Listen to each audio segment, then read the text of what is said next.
You don't need to stay with strangers. You don't need to stay with 4, 5, 6, 10 strangers. Solo traveling can be lonely. And this is so true to a lot of people. But as someone who haven't experienced this, I feel like I don't even know how to say or like where to go with this topic, because as much as I haven't experienced it, I've also met a lot of people who have experienced it, and the people who've also told me like I can never solo travel because it's just so lonely. Actually, recently I was live on TikTok and there was someone who joined me and he was telling me like I was in Tanzania recently and I just did not enjoy it. That was my first solo traveling and it was so lonely. Like I was not able to meet anyone. I was not able to connect with people. It was just so bad. And I was like, that's interesting because I have never really experienced anything like that.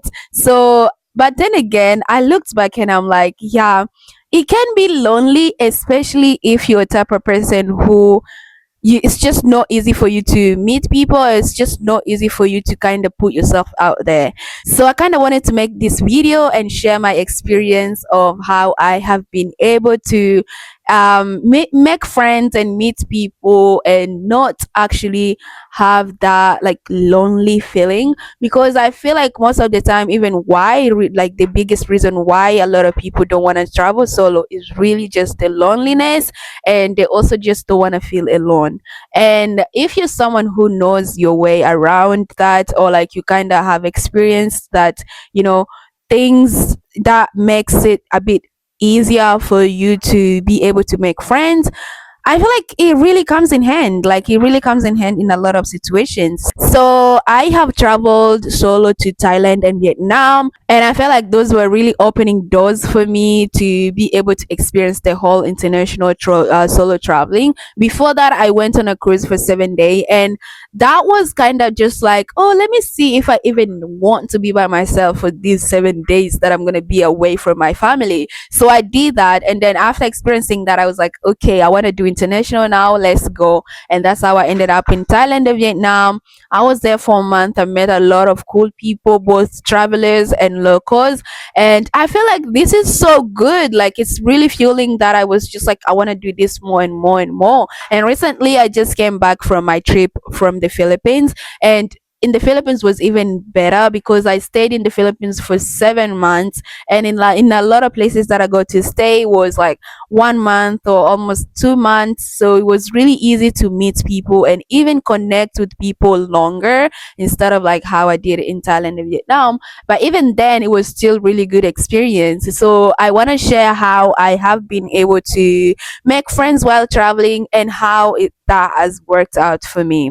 So I feel like one of the easiest way, and please, please, please listen to me, okay? Okay, no judgment, no judgment. Okay, one of the easiest way that I've been able to make friends have been staying in hostels. All right, yes, I get it. There's a whole stigma around staying in hostels and how all these stories and everything, everything.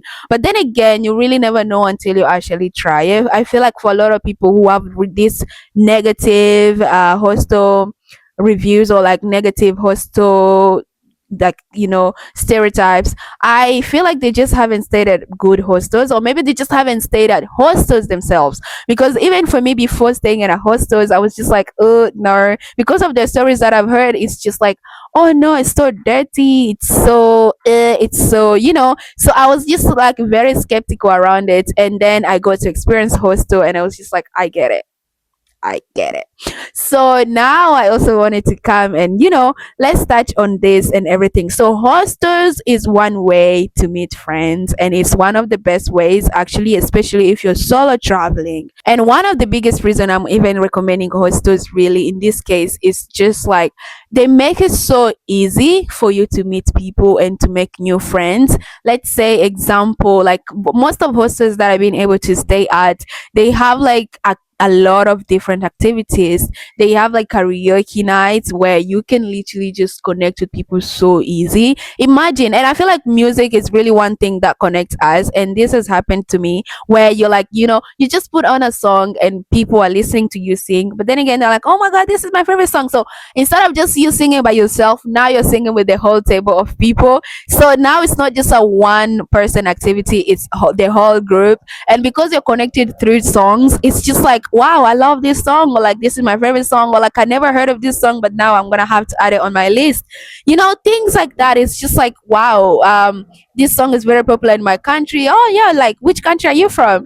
Those topics just comes up, and it's just like, oh, now I know this person, kind of like, and then you understand them in a way that's just like, you have the taste of the music they have, and they have the taste of the music you have. So now you have that one thing in common, and now you just connect through that. So I feel like that's one easy way. And other activities also, just like family dinners, or like bonfires, or like just learning something together, or like exploring. So most of hostels, they will usually have like a group chat where you can chat with other people and be like, guys, I'm going to explore this place tomorrow. Does anyone want to join me? Is anyone interested at all? So they can then join you, and that's where you can actually meet new people. And when it comes to family dinner and bonfires, as I said, it's so easy. Imagine meeting someone and you're having a meal together, and it's just like, oh hi, where are you from? Because even if you're in a table, like big table of a lot of people, you could be talking to someone close to you, and the other person could be talking to someone close to them, and the conversation just flows,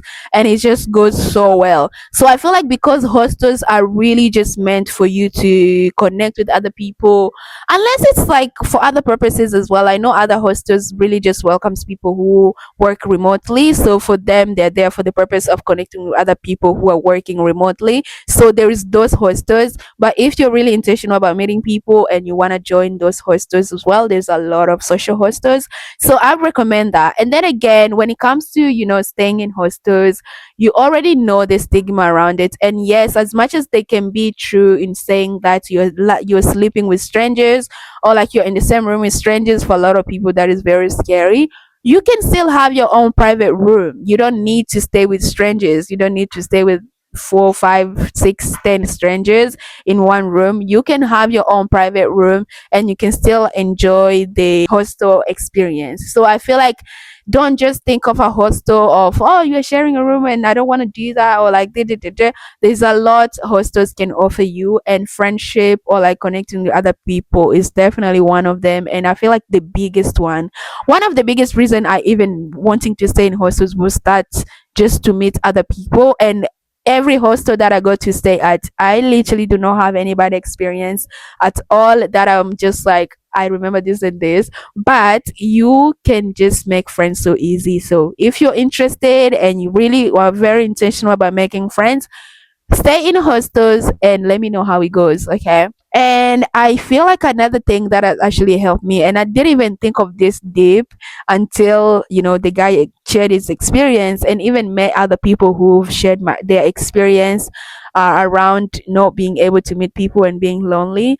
I feel like most of the time it's because they're closed off in a way that they're not open to even putting themselves out there to meet other people.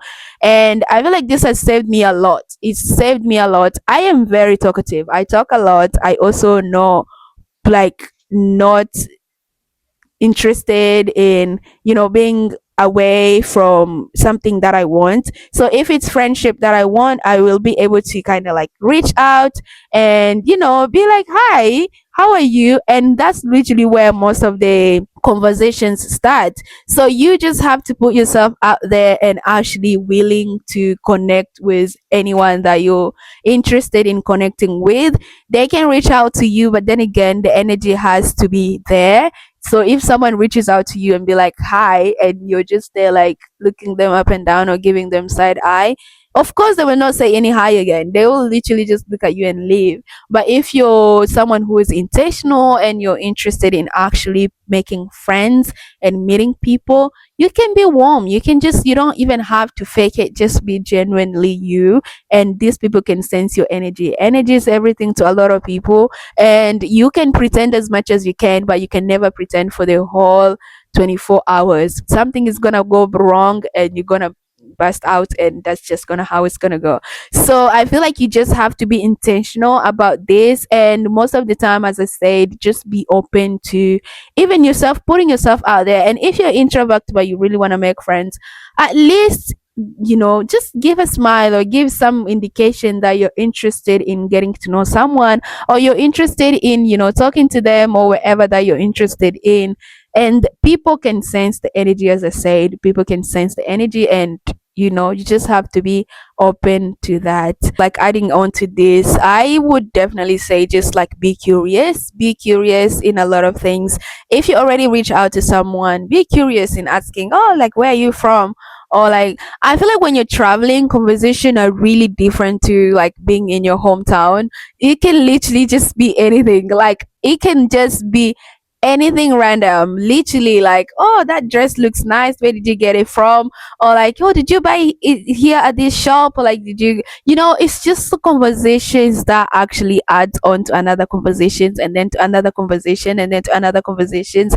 And then that's literally how you can end up with just someone you just met today. You end up spending the whole time. I was in El Nido, and while in El Nido, I met a lot of cool people because I was volunteering at the hostel I was staying at. And because of that, I met a lot of cool people. My job was just me inviting people for events, and I'll be the one hosting the event. So of course, we just, I know people coming in and going, people coming in and going. And then I was on my way now to Chagao, and at the airport, I met one of the girls I was with in the hostel. And even though this girl, we did not talk as much because she was only there for a few days, and I was there for like 7 weeks. So we met again at Chagao airport. I am telling you, we went to Chagao together, and we spent like the whole 2 weeks that we were there together, like just two of us, very much like inseparable. Like, we were not being separated at all. We were just together all day. We were doing dinner, lunch, and wherever we feel like doing together. And I feel like, if we were, even though we met in El Nido and we did not very much connect, but at least we exchanged some words, and we kind of knew some things about each other. We After connecting at the airport and going to Chagao, it just felt so easy to kind of just go with the flow and go with the vibe and just go with it. But I feel like if the experience was bad in El Nido, it would have been, very like, we wouldn't even be able to talk at the airport when we met again. So I feel like experiences like this, you really never know. Just be nice to people and talk to people, be curious, and you really never know what can come out of that. And if you're really, really, really, really, really intentional, honestly, anything can happen, and anything can be happening for good. So again, I hope that maybe this can help someone who is interested in making friends while solo traveling. And I hope that it's not as lonely as you think when you travel. You can also be your own company. I feel like, for me, I don't really have that loneliness feeling, mainly because I always keep myself busy. But then again, even if I'm not busy, I really do enjoy my own company. And I feel like, for me, solo traveling really taught me the kind of person I am, especially when it comes to people, and it comes to being with myself. As much as I enjoy being with people, but I also think I am like a mix of the both of them, introvert and extrovert, because when I'm with people, like, my energy is up there. Like, I do not mind sharing, talking, like, having all these experiences. But then again, when I'm on my own, I also really just love my company. I'm just like, if it's solo time, it's solo time, and I don't want anyone else to disturb me. So I am really for, like, in the middle of the both. So if you're someone like that as well, twin. But if you're a complete introvert and making friends has just always been hard for you, try to be intentional about it, and try to be genuine as well, because people can really feel that when you're being fake, and when you're not being genuine, people can feel that. So try your best and just kind of see how that can take you. These are some things that I have experienced myself and I have been able to implement in order to kind of make my solo travel not being as lonely or like being as isolated as it could be. So I hope this helps someone, and I will see you guys in the next one. Okay, bye.